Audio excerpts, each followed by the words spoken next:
This is the story of Imhotep, the man who turned stone into immortality and knowledge into a legacy that time could not erase. Long before the pyramids at Giza, before pharaohs wore gold and armies carried banners, Egypt was young, a land of river and sand, promise and mystery. In the city of Memphis around 2650 BCE, a man was born who would become the greatest mind of his age, Imhotep. He was born a commoner, but his thoughts reached the heavens. In an age where few could write, Imhotep mastered the language of stone and sky. He was an architect, a physician, a priest, a poet, and a philosopher, a man whose genius defied the limits of his time. Under the reign of Pharaoh Djoser, Imhotep was appointed Vizier, the king's most trusted advisor. But his legacy was not written in papyrus scrolls or royal decrees. It was written in stone.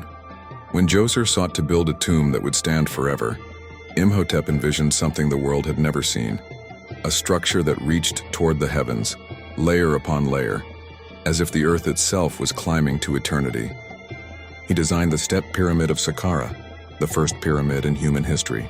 Before Imhotep, kings were buried in low flat tombs called mastabas. After him, they reached for the sky. He transformed Egypt's architecture, mathematics, and engineering, calculating weight, form, and alignment with precision still admired today. Each block of limestone was a note and a hymn to immortality. But Imhotep was more than a builder. He was also the father of medicine, centuries before Hippocrates. He studied the human body, cataloged diseases, and prescribed healing herbs. Even after his death, Egyptians prayed to him as a god of wisdom and healing, a mortal elevated to divinity. Over 2,000 years later, the Greeks identified him with their god Asclepius, and his name still appeared in temples and texts.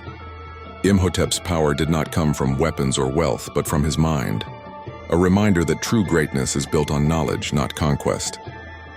His pyramid still stands today in Saqqara, older than time itself, yet perfectly aligned with the stars. And though his body turned to dust, his creation still touches the sky. And if you listen closely in the desert wind, it whispers his truth. I built not for kings, but for eternity. Moral of the story: the greatest power is not in strength or riches, but in wisdom that outlives its maker. What you build with knowledge and purpose can never die. Every legend carries a lesson. Stay with the Story Vault for more.